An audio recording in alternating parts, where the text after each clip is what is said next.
Boxing Day, watching football the day after Christmas with a hangover while eating Christmas leftovers with the family. One of, if not the most dramatic days in English football, maybe even world football, and today was no exception, where we saw Holland miss his first penalty in the Premier League, we saw Forest rise to third place, and relegation fighting Wolves get their second consecutive win.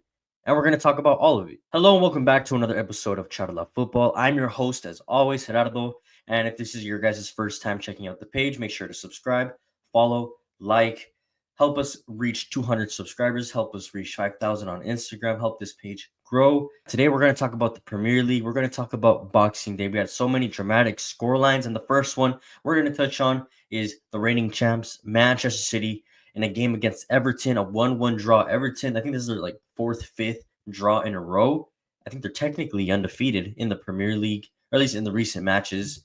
And it was Bernardo Silva who temporarily gave Manchester City the lead in the 14th minute. And then Everton's Ndiaye equalized with a beautiful, stunning finish. The biggest key takeaway from this match was Erling Haaland against Pickford, a penalty shot that was saved by Jordan Pickford. It was Haaland's first miss ever. He was 15 for 15, but Pickford on the line. He came up big. He had a little bit of weird antics as well, trying to put some pressure on Erling Haaland, but looks like he got to him. Erling Haaland, could not convert, could not get the win for Manchester City, because it would have been a very important win, especially because Everton in the past few games, they've been on it. Defensively, they've been rock solid.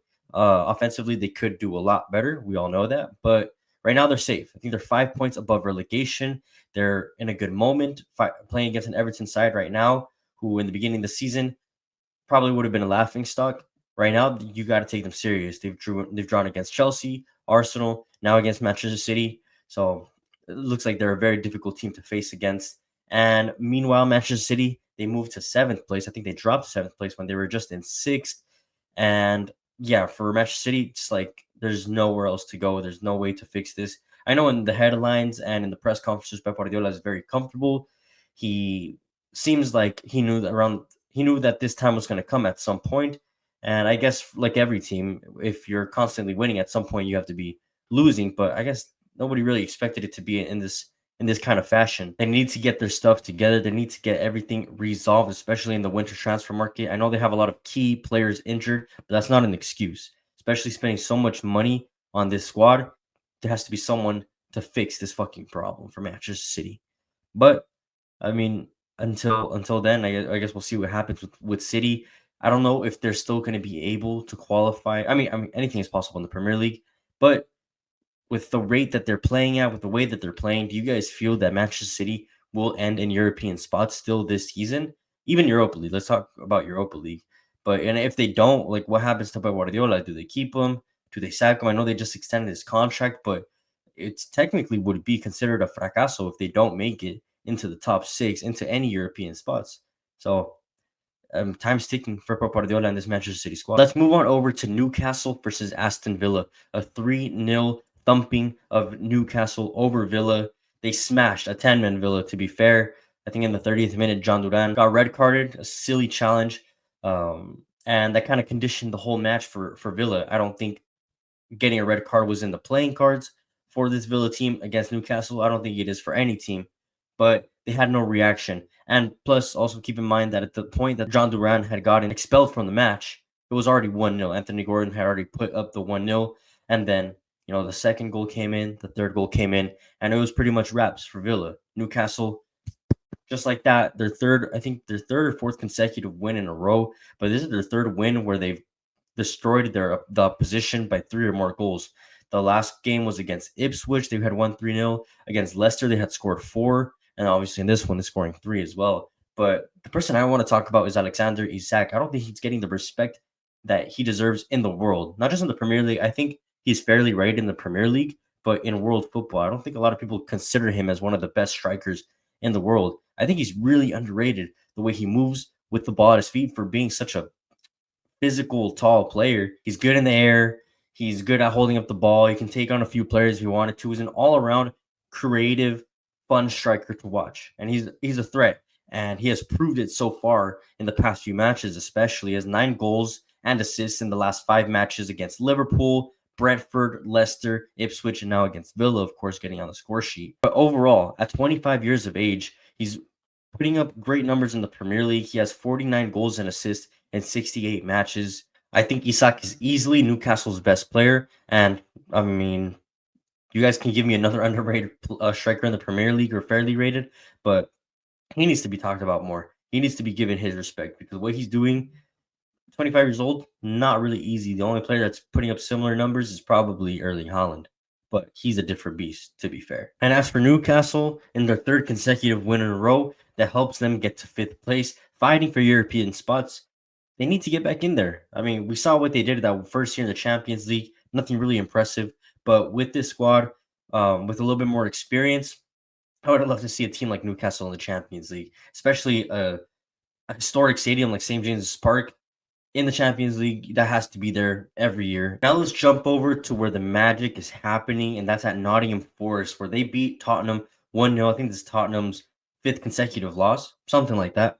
And Nottingham Forest, they jumped to 3rd place. I don't think any of us expected it, like how I already mentioned in the last video. I don't think many of us expected for Bournemouth and Nottingham to be fighting for the top spots. They're a different beast right now. They're playing good football. They have great players. One player that, of course, I have to speak on is Anthony Elanga, who has been balling up. He has scored in the past 3 matches consecutively, and he has been Forest's key man up front. There's no doubt about that. For Forest, it's their 4th consecutive Premier League win for the first time since 1995. So this hasn't happened for Nottingham Forest, but it's happening now. So this is becoming a reality for Nottingham Forest. And like I already mentioned in the past video, if you guys haven't seen it, make sure to check it out. But they're playing with confidence. They don't seem like they're surprised to be there. They play like they deserve to be there. Like they know that they can make something special in the season. And that's how every single player has seen it so far. And as for Spurs, I mean, we already know that you get like a slippity slope when it comes to Tottenham Hotspurs. They're not really used to being in the limelight. This is not like a historic club, I guess you can say. But when it comes to Boxing Day, they haven't lost in years. They haven't lost in years on Boxing Day. This is their first loss since 2003 on a Boxing Day. And yeah, it doesn't seem like it's going to be a good season for Ange Postecoglou. I know he had mentioned in the preseason that he typically wins things in a second season, but yeah, it doesn't look like he's going to win anything this season. Now let's go over to Chelsea versus Fulham. A 2-1 win for Fulham. The first win at Stamford Bridge for Fulham ever recorded in history. So for Fulham, this Stamford Bridge has always been a difficult place to go play at. They have never gotten the result, but here they are. And they've been performing pretty well so far this season. I know all of December they have been undefeated, so it's been a good month for them so far. For them, Marco Silva specifically has done impeccable work with Fulham. They are a very difficult side to play against. There's no doubt about that. And Chelsea are just one of the many victims so far that Marco Silva has been able to play well against. The question I ask you guys is Chelsea's title race over? They dropped points in the past 2 matches. They dropped points in the 0-0 draw against Everton just a few days ago, and now losing 2-1 at home. You can't be doing that, especially against teams like Everton, against Fulham. You have to be getting results. If Chelsea want to be title contenders, they have to be pulling results because Liverpool are not going to slip up anytime soon. So it seems like, in my opinion, this is just a one-man title race now. In the last episode, I said it would be between 2 and 3, as in Chelsea, maybe even throw Arsenal in there. But now Liverpool they're clear. They're 7 points above, a game in hand.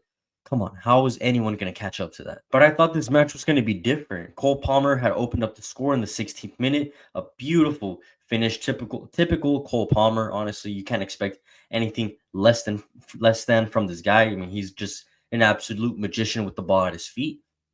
But it was Marco Silva, his substitutes that were really key. In the final few minutes of the match, they get the equalizer from Harry Wilson. Then Rodrigo Muniz scores the winner. And it was reps for Fulham. It was reps for Chelsea. Couldn't really react after that. Regardless of how difficult an opponent Fulham is to face, I still don't think they're going to make European spots. I think right now they're currently sitting in 8th place, just a few points from European spots.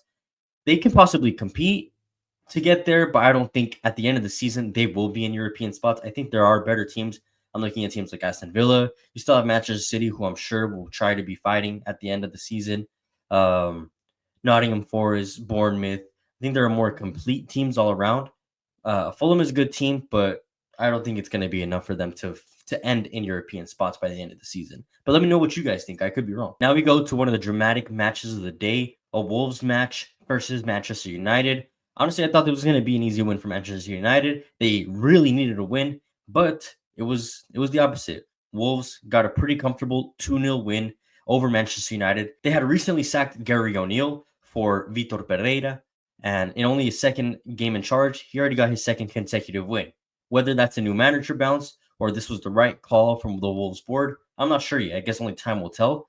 But we already know when you get a new manager in, typically the players, they want to secure their spots, so they tend to perform a little better, and that could be the case for the in this situation.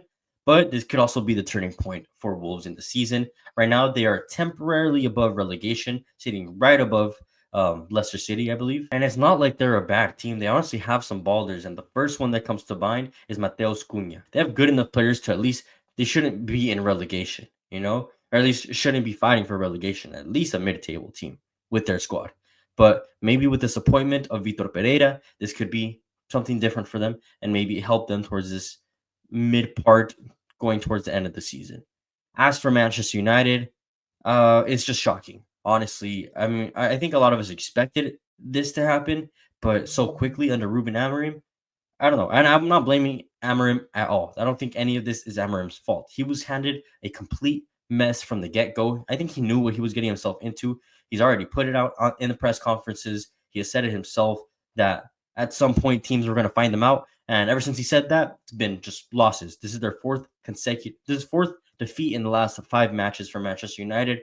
And I don't know where they're going to get a win in the next few matches. It's going to be a very difficult time for Ruben Amorim. The players are not stepping up, and it's not like there's any player that can really make a difference. I would say Marcus Rashford, but he's not the same player that he was.